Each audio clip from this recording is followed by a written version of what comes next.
What a relaxing sound that is. Hi, everybody. How you doing? I can't believe it. It's November 2nd. What percentage of your life has the virus stolen from you? I mean, if you're a young child, if you're like a 2-year-old, it's, not technically stolen half your life because it's only been, about 7 months. But when you're a tiny little infant just out of it, just born, you have no recollection. Whereas if you're 2 or 3, you're starting to learn the world. You've spent most of your conscious life in this bizarre, antisocial, anti-human life. And conversely, if you are 80, and how many, the average life expectancy in Canada is low 80s. So you've got a few years left to enjoy life, visit your kids, grandkids, maybe great-grandkids. How much of that has been stolen from you? Social distancing. Don't visit grandma and grandpa. Well, maybe they want to be visited. 82% of the deaths in Canada from the virus were in seniors' homes, most of them in Quebec. So why is it that someone who's 80 years old in Vancouver or Calgary or Edmonton or Halifax can't see their kids or grandkids? So how much, if it was basically March when most of these emergency measures came in, and now it's November, March, April, May, June, July, August, September, October, November. 8 months now. 8 months this virus has stolen from you. If you're a kid in school, how much has been set back? If it was the summer that you were supposed to have your first summer job, or go to camp for the first time, or get married, how many things has the virus wrecked? And let me correct myself. The virus didn't wreck those. The political lockdowns wrecked those. I'm going to go through a few things today. Welcome, everybody. That virus lockdown censorship warning that we played at the beginning of so many videos is a requirement by YouTube to indicate that we have views that contradict the official opinion. Seriously, that we got a phone call from YouTube telling us we have to put that up or we'll get strikes, they call it, and our whole channel could be taken off the air. Now, they did not prescribe the exact form of the warning, but I wasn't going to pretend like I was doing this voluntarily. So yeah, it's an awful, odious alarm clock sound. Maybe we'll make it sound slightly less awful.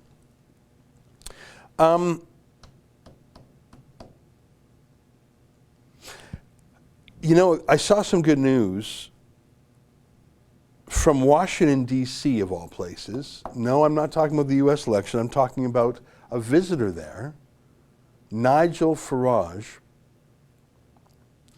the former leader of the UKIP party, the UK Independence Party, that led the charge for the Brexit referendum 4.5 years ago now. He had an amazing success, changed the course of the UK. Then he sort of did a victory lap and rode off into the sunset, but with him gone, a series of Conservative Party prime ministers dillied and dallied and refused to leave. So he came back and started the Brexit Party and ran in some European elections and just had a huge result and finally convinced Boris Johnson to leave. So then Nigel Farage rode off into the sunset to have some fun and semi-retire. And look at it now. The UK has one of the worst managed pandemic responses. It's on par with how bad Melbourne, Australia, the state of Victoria in Australia is. And so wouldn't you know it, here he comes back for a third time.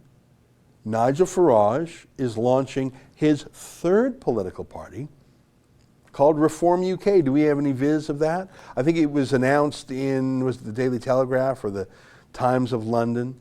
And he's got a logo, he's got a name, he registered the name with their elections commission just in the last few weeks. And I am thrilled with this because, Jeremy Corbyn of the Labour Party, who lost the last election and is now being suspended from the UK Labour Party by their new leader. I don't want to mispronounce his name, Keir Starmer or something. You know, I don't want to say that wrong. Keir Starmer, yeah. So I don't want to mispronounce that name. The new Labour leader suspended Jeremy Corbyn for downplaying anti-Semitism. Real civil war in the party right now. I mean, sure, the Labour Party, scared Boris Johnson and the Conservatives a bit because it was the only other party to have governed the UK in memory. But look at this. Here, let me read a little bit from Nigel Farage's tweet. There is now a political choice on lockdown, and we wait to see whether we get a genuine Brexit. This is true. Beyond that, our whole system of government is not working and needs wholesale reform. So is this clickable, or is this just an image, or what do we have here? Can we scroll down a bit there? Is it a series? Okay, it's just a click on it. I think you need is... right. Just show the main page. I know you need a password to log in. I don't think we have a Telegraph. Exclusive Nigel Farage. Oh, yeah, it gets in the way there, I guess, eh? Well, maybe the news is being picked up elsewhere if we can't find it on the Telegraph there. The BBC probably has it. Here's why I like this so much. The Labour Party really wasn't battling the Conservative Party over there for a lot of votes. I mean, sure, they sort of meet in the center, but it's like the Democrats and the Republicans. There's very little overlap. There's not a lot of switchers these days, very polarized. But the UKIP party and the Brexit party and now the Reform UK party absolutely cannibalizes votes from the British Conservatives, who have done such a terrible and atrocious job. And I think simply having Nigel Farage saying, all right, I got to come back. It's like a super heavyweight boxer who retires, and then he says, well, just one more time. Or it's like all these CIA agent movies. Oh, I'm retired. Oh, you can never retire from the CIA. Come back for one more mission. That's what it's like. Nigel Farage is being called back for one more mission, and there might be one more mission after that. But wouldn't you know it, I think he's going to save Britain a third time. And by that, I don't mean to say that he's going to win the next election. But he's going to scare a sufficient number of Conservative parties, especially backbench Conservatives, especially those in marginal ridings, who realize that the pandemic lockdown is much more punitive than the virus itself. And they're going to say, Boris, we are going to lose if you don't snap out of this World Health Organization zombie walk. Nigel Farage, Brexit Party to focus on fighting lockdown. Of course, it's renamed. Scroll down a little bit there. Nigel Farage has applied to change the Brexit Party's name to Reform UK, promising to focus on dealing with the government's woeful COVID response. He said renewed lockdown would result in more life years lost than it hopes to save, and argued that building immunity would be more effective. The party leader has also said there should be focused protection from coronavirus for the vulnerable.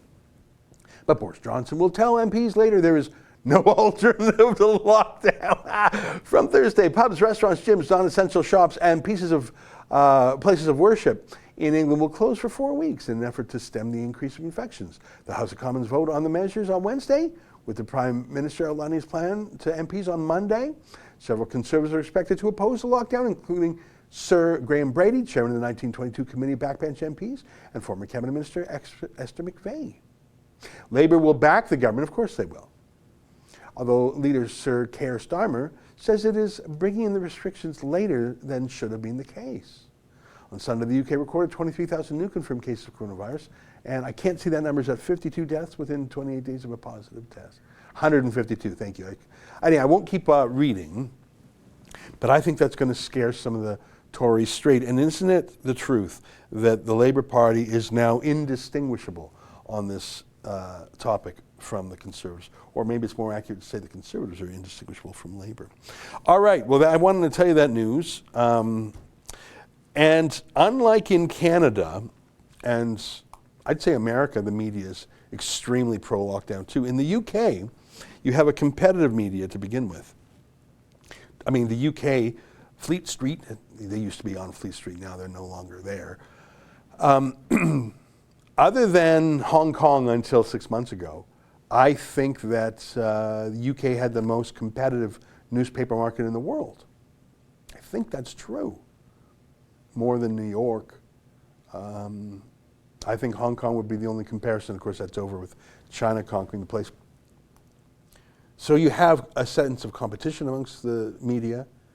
and some of them genuinely are skeptics. So look at this front page in the Daily Mail, which is a very large newspaper, tends to be right of center, although it's got some blind spots. Here's the Daily Mail. A nightmare without end. Fears grow. Strict curbs could last months. PM faces backlash from his own MPs. Questions over 4,000 daily deaths dossier that helped tip us back into lockdown. And I don't know if you can make it out there, but you see that image of the Palace of Westminster, that's the Parliament, and it says lockdowns don't work. That was actually projected onto Parliament with like a super projector. Can you go on Twitter? And there's people seen photographing that. I want people to know that that's not a photo illustration done by the newspaper. That's actually a photograph of some anti-lockdown group that projected that onto, they call it the Palace of Westminster. We can just call it Parliament.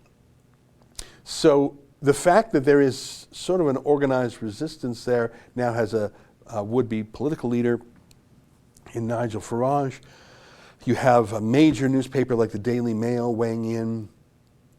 I think it's very interesting. And one of my favorite Brits who I've never met, never even spoken to, his name is Toby Young, and he's the leader of the Free Speech Union, which has been fighting cancel culture for a year. And he's really active in lockdown skeptics. I think he might be Britain's most valuable player in both journalism and activism. I think it's wonderful what he's doing. And so there is much more organized resistance there than there is here. If you can't find it, don't worry about it. Let me just explain to people what we're doing here. I see some super chats coming in. Let me explain that to people. As you can see on this live stream, we have lots of people chit-chatting about things, and we've got a few subjects we'll cover. Every night at 8 p.m., I do a scripted TV show. It's called The Ezra Levant Show, oddly enough. And I do a monologue, and I do an interview, and it's packaged, and it's put up every night at 8. But every day at 12 noon Eastern, we have this unscripted, free-flowing, Ask Me Anything style live stream. I do it Monday, Wednesday, Friday. Sheila going to read David Menzies do it Tuesday and Thursday. And the fun part is you, because you and the rest of our Rebel community get to banter in that YouTube chat window there. And I obviously can't read them all. It's just so many comments flying by. But for the comments that are made into super chats, that's the word that the Google uses. Those are put in bright colors, and they're stuck to the top of the chat window there. So I see them for sure, and I make a point of reading all those super chats because we like them because YouTube shares 70% of the revenues with us. So that's very nice of you to chip in. All right, are you sending me some of those super chats on the WhatsApp? All right, did you send them to me directly? All right, I'm just having trouble getting those on my laptop, so I'm gonna get them on, they just popped through. Thanks everybody for waiting. So Justin, who's in the control room, if I don't read them right away, he sends them to me, to my laptop, and it just took a second for them to pop up here. Margaret Granny McKay chips in $7. Democrats and our Canadian mayors, Biden, Obama, Clinton, BG, Pelosi, pictures in Bloomberg mayor training since March. Bloomberg mayor training.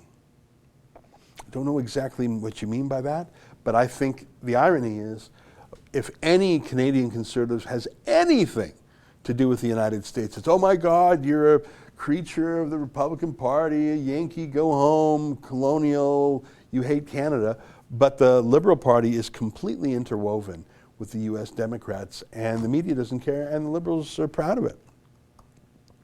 Justin Bieber chips in $50, thanks very much. Why would celebrities and huge corporations support Biden when he's for higher taxes versus Trump? My 18-year-old son asks. He says it should be a no-brainer or common sense. I couldn't answer. What is your take?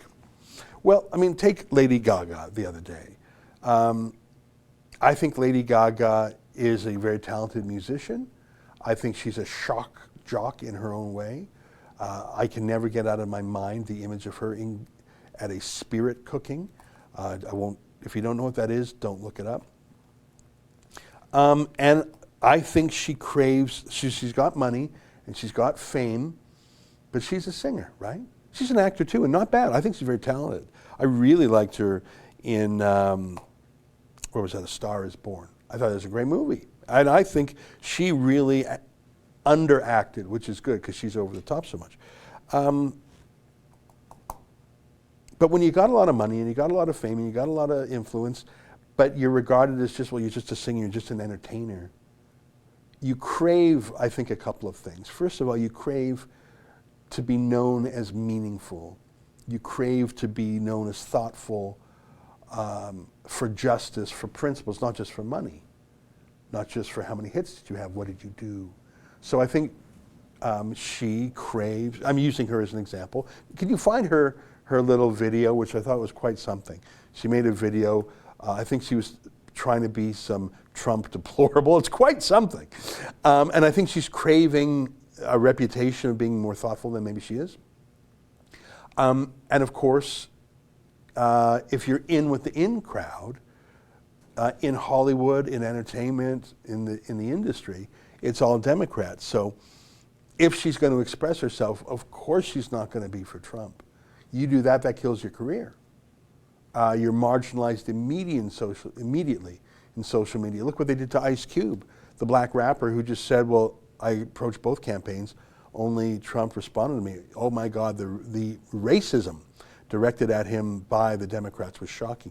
Let me just show you, here's Lady Gaga. I don't know if this is supposed to mock or appeal or what it is, but this is Lady Gaga, a celebrity, trying to persuade the deplorables to vote for Joe Biden. Take a look. Hey, this is Lady Gaga. I'm voting for America, which means I'm voting for Joe Biden. And if you live in Minnesota, Pennsylvania, Georgia, Michigan, Florida, or Arizona, I encourage you to vote. And if you have a friend that lives there, tell them to vote. I'm going to be in one of these states tomorrow. Guess which one I'll be in? Hint, I used to live there. Cheers to the 2020 election. So is she mocking people with pickup trucks who drink beer, wear ball caps, and wear camouflage? Or is she trying to appeal to them? Does she think that's appealing, that really makes the case to them? What's interesting is she's talking about Pennsylvania. Lady Gaga is an active anti-fracking campaigner. And fracking is responsible for, when I used to visit there a few years ago, the number was 200,000 jobs. I've heard 800,000 jobs. That's probably indirect jobs as well. That sounds like an awful lot of jobs, but there's a ton of fracking in Pennsylvania. They have the Marcellus Shale formation. I mean, remember that Pennsylvania was really one of the first oil states in America. It may actually have been the first place where they drilled for oil, maybe even before Texas. I'd have to check my history. But the thing is, for Lady Gaga to do that, oh, that's so edgy. Everyone in Hollywood, everyone in the biz can say, right on. She'll get invited to all the cool parties and everyone will say she's very deep. But if she were to do that for Trump, she would instantly be marginalized. She would be denounced by her own people, probably sabotaged. She'd lose gigs. She would be called a racist. Anything she has said in the past that she got a pass for, like if she said something racist or sexist or transphobic or anti-Semitic or anti-black or whatever, in the past, well, it's Lady Gaga, don't bring it up. They would then bring it up and denounce her for it. Do you have a clip you're reaching for there? Oh, okay, no problem. I thought you were telling me something. Clint Eastwood, Mel Gibson, Kirstie Alley, have I just named everyone? James Caviezel, Dean Cain, and I think I've just listed every conservative in Hollywood. Maybe I'm missing one or two. So I think that's a very long answer to your question. I don't know if that's a good answer. Digital Trail, $5 for my heroes in my life. Thank you. Viking Insane, $2. Is there any way Trump doesn't pull an 84 Reagan? Well, in 1984, Ronald Reagan was running against Walter Mondale. And it was such an overwhelming vote that Reagan won every single state except for Mondale's home state of, I think that was Minnesota, and the District of Columbia. California went Republican. Massachusetts went, Maine, Vermont, the Ben and Jerry's people went Republican. Oregon, Washington State went Republican. It was a blowout. I'm not sure if there's actually ever been an election more lopsided than that. Walter Mondale was a weak candidate. Ronald Reagan was so strong. And he truly had made the country great again. Brought it back from the malaise of the Carter years. Militarily, it was strong. Economically, it was strong. And Reagan was so nice. That's the number one criticism against Trump. He's not nice. But I don't know if Reagan could have survived in today's media culture. I think you have to push back. The other side's so brutal. So my answer is no, it will absolutely not be a 1984 landslide. I am pessimistic right now, I'll tell you that. Of course, I'm hopeful. Of course, I love these huge rallies Trump is having, last-minute effort. But how many people are really undecided at this point? I think really Trump's visits are hopefully, I think he's hoping to stimulate turnout. I don't think there's a lot of people after 4 years who don't have their mind made up about Trump, or after 47 years don't have their mind made up about Joe Biden. We'll see. Dr. Five, $5. They arrested Tommy Robinson again. At this point, is the UK government just trying to bankrupt him? Well, in fact, Tommy was arrested, and he was released without charge, without bail, without any conditions whatsoever. They just grabbed him, bent his arm behind his back so hard he thought they were going to break his arm, took him away, and they didn't charge him with anything. They just did that to him. That is not a good thing for the United Kingdom, but it's not surprising to me at all. Rusty Peterson, $7. What about those Canadian quarantine sites being tendered out by the federal government? Is this worrying or a nothing burger? Well, I've done a study of that. I have a video. I go through, it's not a request for proposal, it's called a request for information by the federal government, looking into adding about a dozen quarantine sites to the dozen that exist right now. And what I find troubling is in their request for information, public, you can find it at buyandsell.gc.ca. That's the Public Works website. They say that they're for health and other uses. What does that mean? And they'll have 24/7 security. Is that to keep people in or to keep people out? So we'll see what that's all about, but I am alive to that. And, one more thing is those quarantine sites will be here for another year or two. I think it said into, for sure, 2021, maybe 2022. I'm going from memory. So yeah, it is a real thing. Fraser McBurney, $10. Disgusting as the Trudeau government is planning to increase immigration while thousands of Canadians are facing a cold winter living in tents. This is disgusting. What a shame. Well, that's incredible. Can you go to my tweet on this subject?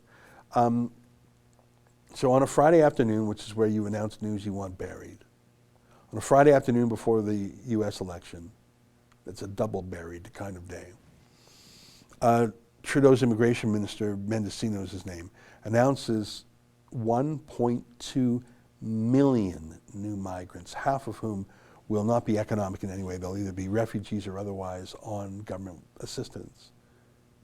And just boom, he's just going to do that. He's going to rush it in to make up for lost time because immigration is slow to a crawl during the pandemic. So we have 9% unemployment in Canada. Average. There's places where it's double that, almost double that. 9% unemployment.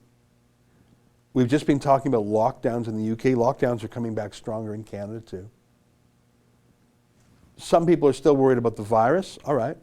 So you want to bring in 1.2 million people from around the world? How's that working for you? We're locked down. We can't travel to the United States without a quarantine. Trudeau wants to bring in 1.2 million. But the main thing is why? Why? To drive down wages when we have mass unemployment? To drive up rents in the big cities? What are you doing? But he's bringing in a new electorate is what he's doing. But incredible to me is incredible, but also unsurprising, is the response by Erin O'Toole, the new Conservative leader. And that response, as far as I can see, is nothing. Now, Raquel Dancho, who's a nice young lady from Winnipeg, who I had the pleasure of working with at a conference one day a few years back, very bright, up-and-comer. She's the party's immigration critic. So I went to Raquel Dancho's Twitter feed to see if she had anything to say, and she does. But what she has to say is not a criticism of the idea of opening the doors to mass migration, not the shocking new number of 1.2 million. Her criticism is that the Liberals aren't spending enough on them, that they're not giving enough resources to foreigners who want to come here, half of whom the government admits up front will not be economically self-sufficient. So you're bringing in 600,000 people who will not work, cannot work, but they'll get to join the healthcare lineup, the school lineup, the welfare lineup. You're bringing in 1.2 million people. Half of them will be of no economic benefit to the country. And the other half, who allegedly are, well, they'll be competing with Canadians who are unemployed. Why? Let me know if you find her tweets. Her last name is Dancho. Raquel is her first name. So really, why are you a Conservative government? If you don't have anything to say about the pandemic lockdown, if you're just hunky-dory with 1.2 million migrants brought in en masse when we have 9% unemployment. Yeah, so here's on a Friday afternoon, here's her response. The Liberals have failed to lay out a plan to bring in newcomers to Canada safely. No widespread access to rapid tests, and the 14-day quarantine is not a financial option for many people. Okay, so they don't object to it other than it's not planned out. They have no plan to better resource immigration department. That means spend more money to fulfill the levels promised. Hey guys, we really want you to fulfill the promise here. You're promising 1.2 million. Are you sure you can do it? You sure you don't need more money? Liberals are simply adding to their massive years-long immigration backlogs that fail to provide provincial newcomers with certainty, dignity, or respect. Oh, is that the dignity and respect you're worried about, not the 9% of Canadians who are unemployed? The minister's announcement did not acknowledge the economic devastation caused by COVID-19 or the hundreds of thousands of Canadians facing unemployment since the pandemic hit, and how these new ambitious immigration numbers will impact them. So you have nothing to say. You're not willing to say that they're a problem. You're sort of waiting for the government to criticize itself, but you won't criticize them. I'm deeply disappointed in these comments by the Conservative Party's immigration critic, because she is not criticizing, is she? A critic's job is to criticize. And all her criticisms are is, hey, how come you're not spending more on it? And are you sure it's a good idea? I mean, are you sure it's a good idea? Not, it's a bad idea, and here's why, but are you sure it's a good idea? Very weak. All right, what time is it? 12:30.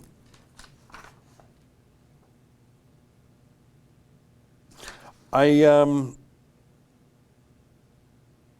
want to show you a chart that Statistics Canada published. And let me introduce it a little bit first. Do you know the one I sent you over the weekend? So Statistics Canada publishes the leading cause of death each year, down to the exact number. That's useful to know because, for example, if you study that, you know that in any given year, the number of flu deaths in Canada is between 6,500 and 8,500 flu deaths. So that's just normal. So I think a couple of years ago it was 8,500. I think that's what it was for the last year we had data. So COVID, and this is if you believe that all these COVID deaths are indeed coronavirus as opposed to other things being called coronavirus, someone who had an underlying condition and they died with coronavirus but not from it, or even other flus aren't being attributed to it. So I think 2018 was the last year for which we had complete data. I think, going from memory, 8,500 deaths from the flu that year. COVID this year, 10,200 deaths. And I'm sorry about those 10,200 deaths. Every death is a tragedy.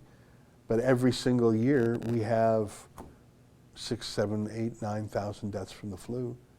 One of the differences is the flu strikes young people whereas young people are almost, they may carry the virus, but I think only a single Canadian under the age 20 has died from it, and I understand he had a lot of underlying conditions. So the chances of dying from the virus if you're under 20, I think they're literally 1 in 10 million. Again, I'm going from memory here, but I believe that there are 10 million Canadians of that age group, and one of them has died. So you're locking down the country for that? Anyways, over the weekend, I discovered, someone sent me, StatCan's death stats for this year. So just slow down, we'll go through this together here. So selected grouped causes of death by month. So it doesn't have all of them. Now, what I'd like you to do is, you see it says from 2019 to just make it from 2020 to 2020. And the reason that's good enough is because you have the month of February. Yeah, scroll down a tiny bit. So you see it starts with February, March, and then the pandemic kicked in really in March. It peaked in April, in some places May, and we have stats all the way up to August. So you see we have 1, 2, 3, 4, 5, 6, 7 months here. And as we scroll down, the header will not be visible. But will you remember with me that the first column is for February of this year, which is before the pandemic hit. The first case in Canada was late January, but the number of deaths in January was negligible, if any. I'm not even sure. I can't remember. Okay, so we're going to scroll down. This is new. Let's just do with Newfoundland. They do it by province. So in February, 465 Newfoundlanders died from all causes. You know, death is part of life. It just happens. The number one cause of death, cancer. When they say malignant neoplasms, you see that there? Diseases of the heart, 90. It's a heart attack, chronic lower respiratory diseases. That's another way of saying lung problems. Cerebrovascular, that means a stroke, the one right above it. That's a stroke. Accidents, unintentional injuries, that's different than suicides. COVID-19, 0. So that's February, and then it looks like, according to this, is it true that no one has died in Newfoundland from COVID? All right, maybe that's the case. I had thought a couple did. This is StatsCan. Maybe there have been some deaths. You'll notice this ends in August, so you have 2 months. So let's scroll down. I just showed you Newfoundland. Let's go to Ontario. Or let's do Quebec. Let's do Quebec. Yeah, there it is. So as you know, about 2/3 of all the deaths in Canada were in Quebec. They have an atrocious seniors' home problem, just like Andrew Cuomo does in New York. So in February, remember that first column is February, right? So in February, you had 5,760 people die of all causes in Quebec. Again, it's very sad, but we all die someday. And that's just, let's call that the last normal month. And you can see cancer, of course, very large, 1,745. Heart disease, 1,000. Chronic lower respiratory diseases. I think that's another way of saying emphysema, lung cancer. You go up a couple, diseases of the heart, cerebrovascular. I think that's a fancy way of saying strokes. Accidents, 205 people died from accidents. No one from COVID, and then information unavailable for about 5. But look at the next column, March. You can see that for Quebec, you had a few excess morbidities, as they call it. 70 more people died from cancer. A few less died from heart disease. A few less died from stroke. A few more from respiratory. Accidents was a tiny bit more, but you had 150 deaths, most of which were from the old folks' homes. And then the next month, and then the month after, were absolutely devastating. That's your Andrew Cuomo movement. That's your euthanasia province. That's your do not revive. That's warehousing old people together. And whoopsies, They died, and oh, isn't that funny? We don't have to pay for Grandpa to be on long-term care anymore. I truly believe that if you study the Quebec obsession with euthanasia and assisted dying and do not revive, that explains why Quebec, which has only 1/4 of the population in Canada, has approximately 2/3 of the deaths. So that happened in April and May. By the time June come around, 470 deaths, and then July 120, and then August, the last month available, 90 deaths. So let's look at August. I mean, just for a second, you'll note that even in April and May, COVID deaths were nowhere near. They were. I was going to say nowhere near the total cost. Of course, they weren't the total, but you had about 7,000, 8,000 people dying per month, and of that, 2,500 were from the virus. So those were 2 bad months, absolutely. And I think there needs to be an investigation of how the Quebec government handled their senior centers, because that's where these deaths were, 82% of them. But look at August now. 4680 total deaths. Cancer, number 1. Heart disease, number 2. Cerebrovascular, number 3. Chronic lower respiratory, accidents.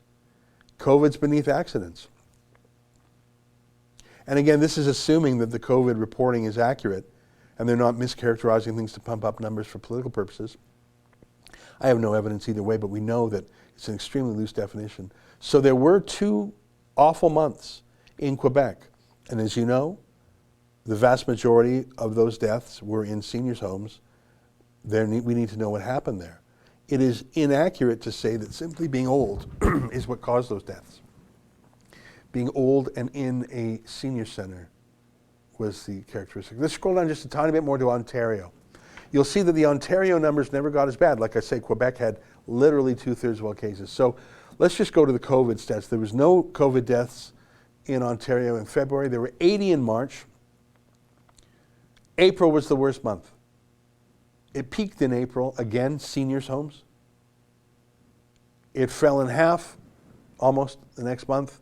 And now, looking at the last month, we have available August, 35 deaths, or 1 per day. Oh, that's July there? Oh, Ontario's missing a month, thank you. So my point is that it's not completely back to normal, but it's, in Ontario, it was never the leading cause of death. Briefly in Quebec it was, because remember they had 2/3 of all the cases in Canada. In Ontario, it just simply never took up all the hospital beds. It certainly wasn't the death toll. You might recall that Theresa Tam and Justin Trudeau, their model said there would be up to 350,000 deaths. Well, there have been 10,000. Now, it's 10,000 too many, but we're going to die of something, as you can see on the chart.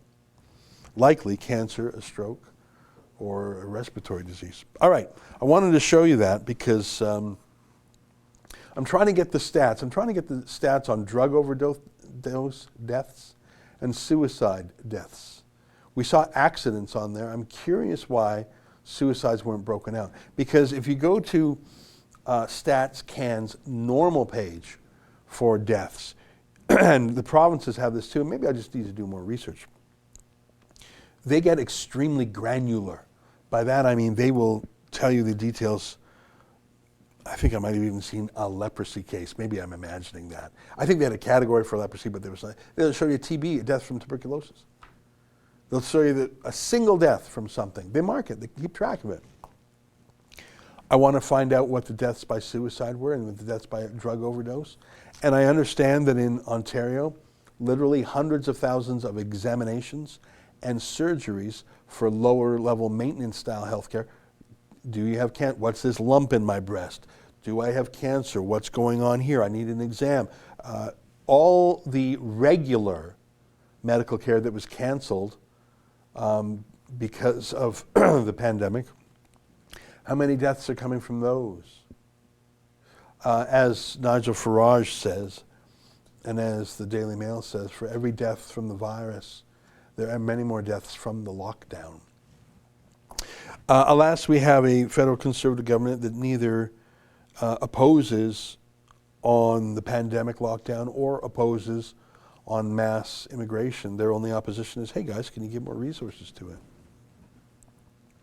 Let's read some more super chats. Fred J, $20, love your work, thank you. Nancy Williams, $10, thank you. MEC, $5. British MP speaks out, this is a hoax. Claire Watson, former of UN, called out the coronavirus 19 hoax. Okay, I'm unfamiliar with that. I'll maybe look at that later. Hard Money, $3, thank you. MEC, $2, thank you. Rebel News, well, thank you for saying thank you. All right, how we doing? Let me check. Every day, Justin puts together a list of things that I've been talking about or tweeting about, and we're doing pretty well covering the basis today. We don't always do that. I just want to talk about one last mask thing. As you may know, we have a correspondent down under. His name is Avi Yamini. He's been with us for about a month. He's doing great. And the rules down there are crazy. By the way, they have, you know how many cases they have in the state of Victoria? That's the southeast state in Australia. It's where the big city of Melbourne is. It's about 6 million people, 6.5 million people there, I'm going from memory. So it's a large place. It's like Toronto, the greater Toronto area. The state itself is not as large as Ontario, but it's big. You know how many cases they have? I'm not talking about deaths. I mean just a case. 0. But they're still under a lockdown. You can't travel more than 25 kilometers from your house. You can't have gatherings more than this size. You can't do this, you can't do that. What? There are no cases. Not one, not even a single case. There probably is a case of leprosy somewhere in Australia, maybe not leprosy. And the police down there don't know what they're doing either. And give them some leeway. The rules change all the time. The rules make no sense. As of November 2nd, no new cases have been diagnosed since yesterday. Today's 14-day average in regional Victoria is 0. So there hasn't been one in regional Victoria in 2 weeks. And for the city of Melbourne, only 2. Like, it's just laughable. But Avi Yamini down there is doing such great little interviews, including, here's a lady who was wearing a mask. Don't know why you're wearing a mask if there's not a single, don't know why you're wearing a mask outside to begin with. Don't know why you're wearing a mask if you're healthy. Don't know why you're wearing a mask if there's not a single case in Victoria. But the cops had something to say about it. Take a look at this.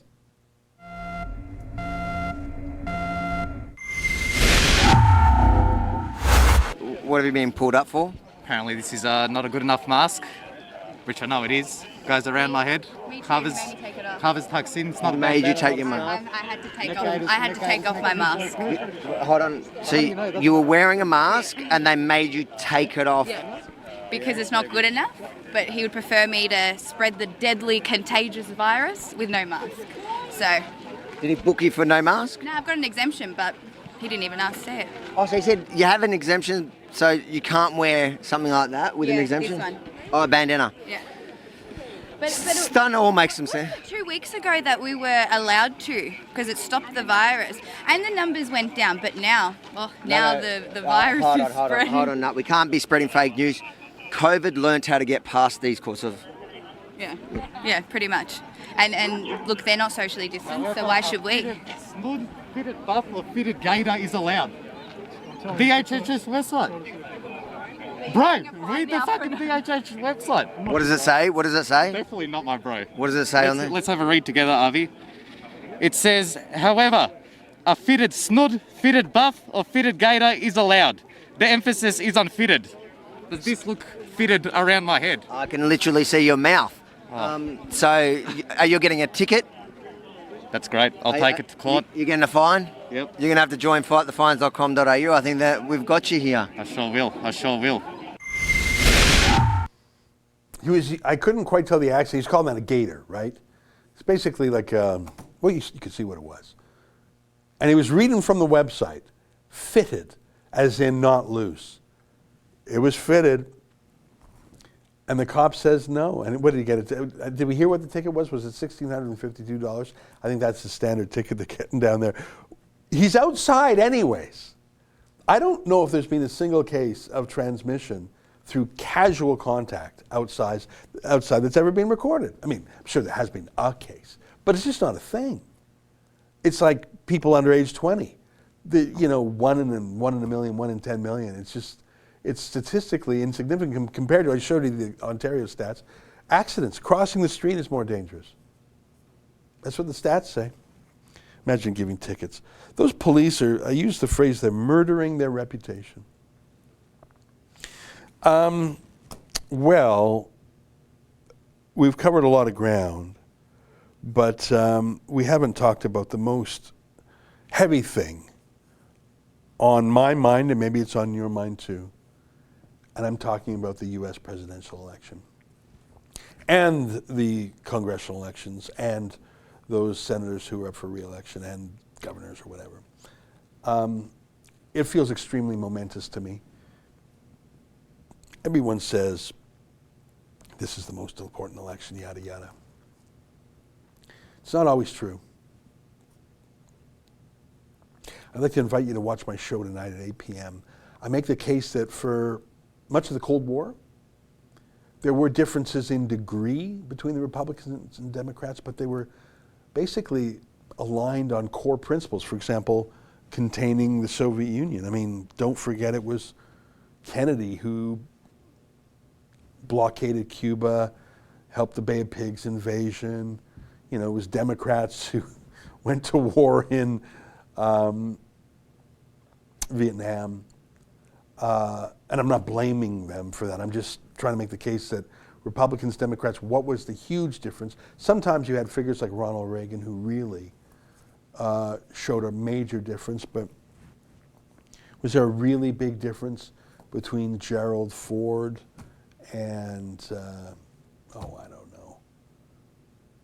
I don't want to say Carter, because Carter was pretty far left, but I think there was an overlap. I think there was some common ground. I don't think there's common ground now. It feels in some ways as stark as America in 1860.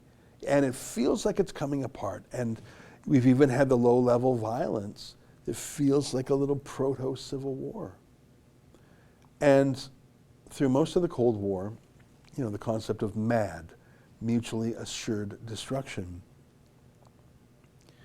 America and Russia and the Soviet Union were like two mighty wrestlers gripping, it was a grip, both were gripping the other, but neither could sort of break the grip because of this concept of either side could obliterate the other. And so that was terrifying and it was unnerving, but in some ways it was also, I'm not going to say reassuring, but it was a source of stability. There was that red phone between Moscow and Washington to help avoid miscommunications. So in America now, there is a mortal strategic rival, and I would almost raise that to the word enemy. They certainly think they're an enemy of the West. I'm talking about China. China is by far stronger than Russia is today in terms of its military prowess. China has 2 aircraft carriers now. It's building another one. China stole the F-22 Raptor plans. You can see it looks identical to America's F-22s. I'm sure they stole the F-35 plans too. In some areas, such as AI, Huawei is ahead of American companies like Google. In fact, you could even say Google's becoming a Chinese company itself. So as the Republicans and the Democrats squabble, there's the old Jewish saying, when 2 argue, a third grabs the hat. So Republicans and Democrats argue, well, the Chinese are waiting there. Are they going to grab Taiwan? Are they going to grab parts of India? What are they going to do? Are they going to grab parts of Vietnam, parts of the Philippines? What are they going to do in Africa? What are they going to do with cyber spying? Are they going to build the 5G internet backbone in the West, in Europe? In Canada, Trudeau has not renounced it yet. Are they going to continue to propagandize and propagate their ideas through our universities, both with the children of Communist Party bosses coming to study here and their Confucius Institute and their spying on democracy activists here. What are they? That's the threat. And not only is Biden not up for fighting the China threat, he is clearly compromised by his son's dealings with China, and there's credible evidence that Biden himself has personal dealings with China. And that's just one part. That's just the foreign affairs part and the China threat part. There's also everything from fracking and oil and gas. I mean, Biden was crystal clear. He wants to phase out the oil and gas industry. What are you doing? Making America vulnerable to the whims of OPEC again, just after it got energy independence, let alone all the jobs it would cost. Censorship by Silicon Valley, the most terrifying of all. Because nothing in our lives happens without apps and logging on. And if you're deplatformed, you can be deplatformed from anything. You can be deplatformed from banking apps, probably even from food apps that people have been relying on during the pandemic. Why not? Oh my God, I've been deplatformed from DoorDash. Why? Well, because I like the Tommy Robinson tweet. Well, there's no Tommy Robinson tweets around to like anymore, is there? Yeah, so I think that it's very dark. And one of the things that irks me the most about the Democrats is that they're not planning just an incremental change. They're planning to change the deep structures of American democracy itself, packing the courts, that is, appointing so many liberal judges to swamp the existing judges, changing the laws of the Senate to give them a perpetual power, perhaps even changing the Electoral College, though I think that would require constitutional change. So many deep changes. And of course, as with Canada, mass immigration. Trump has not succeeded well in building the wall, but at least he's done some token efforts. With the Democrats, not only would they open the wall, they would normalize and regularize all the illegals in America and obviously grant them voting rights to vote them. You add 13 million illegals to the vote, to the electoral rolls, you've got Texas, and then you've got a Democrat president in perpetuity. So I really feel like this is the most momentous election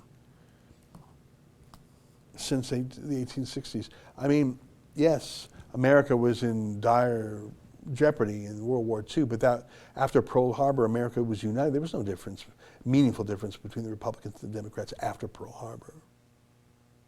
During the Cold War, I say again, there was no meaningful difference. I mean, yeah, Carter was a bit of a peacenik, but there were enough Democrats in Congress who were hawks. So I think that we're at a momentous time, and I'm worried. I see the huge rallies that Trump's having, and I feel the momentum from his base. I mean, seriously, you're having 50,000 person rallies in a field in Pennsylvania. How does that even happen? Right, that sounds very impressive, but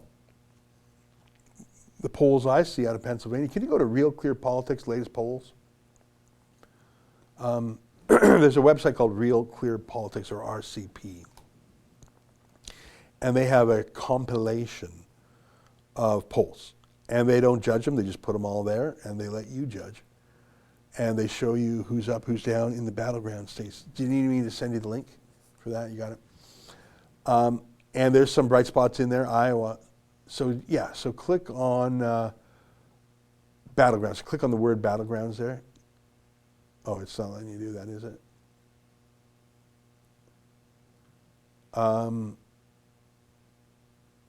All right, I'll send you the page I have in mind. It's a page with a ton of polls for each state, and I just want to get it, and forgive me for that. If you type in, I'll send it to you right now. Oh, you got it. Thank you for that. I just want to show this one particular page. Yeah, thanks very much. So let's just go slow here.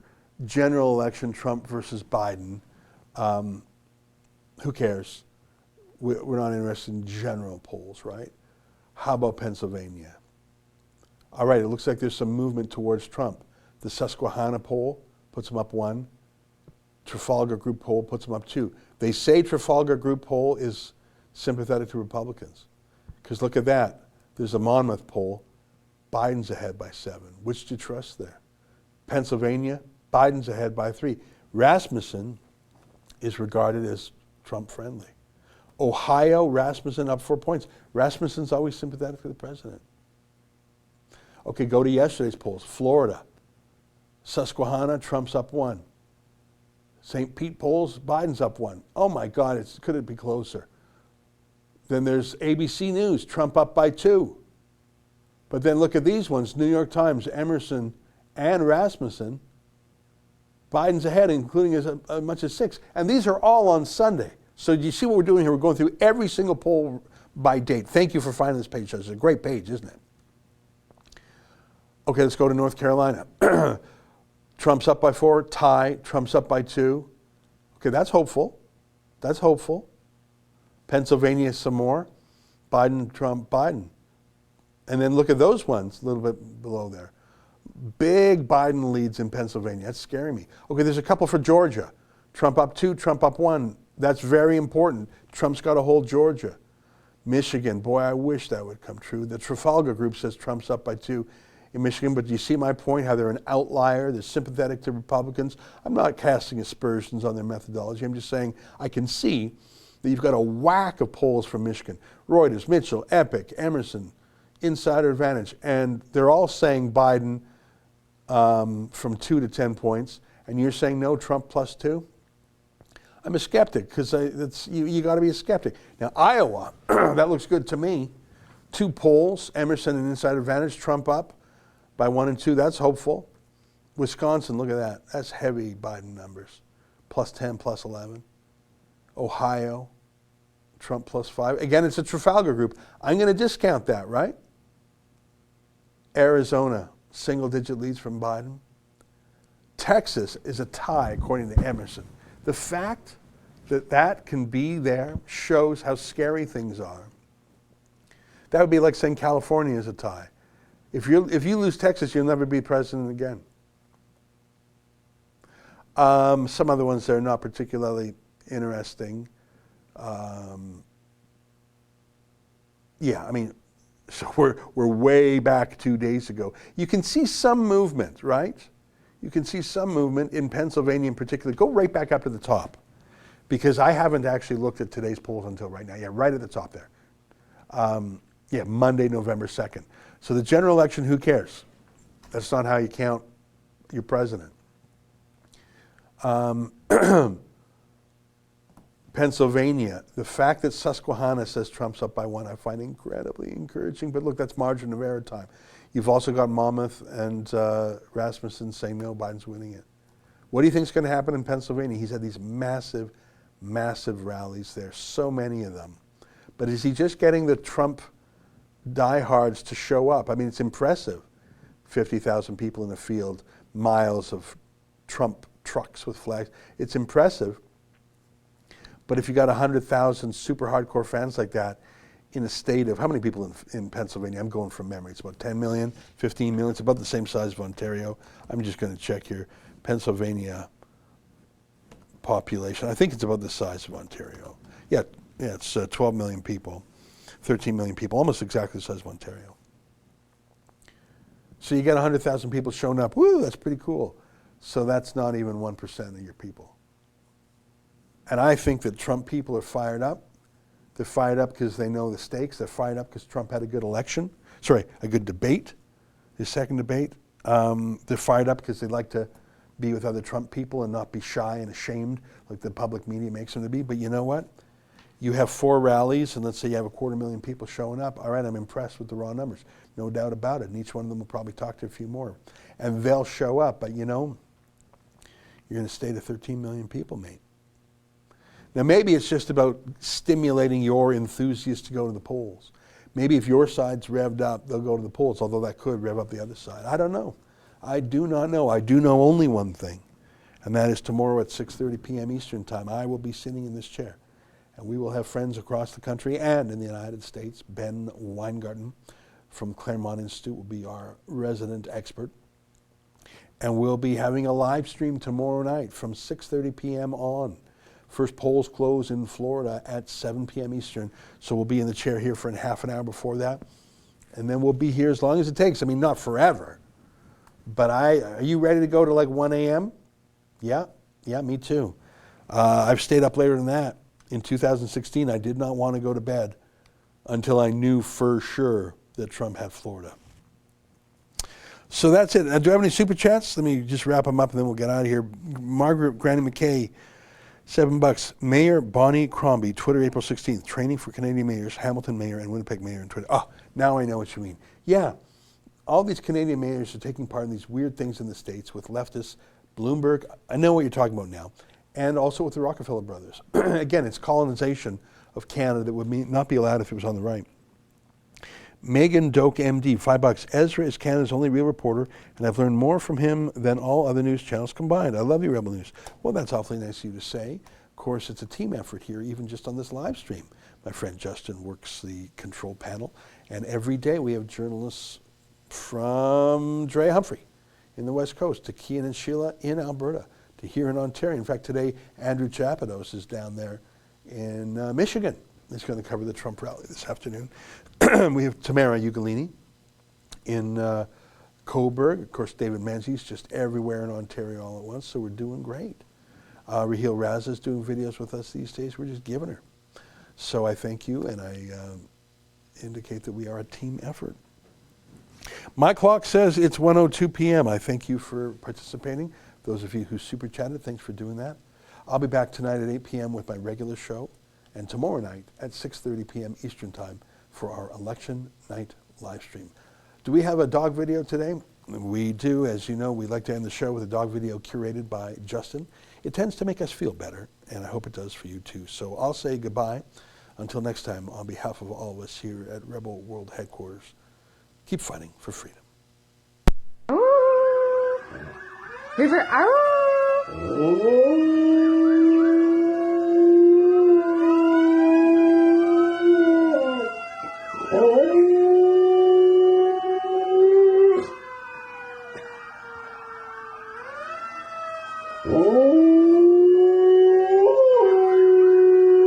That's really funny.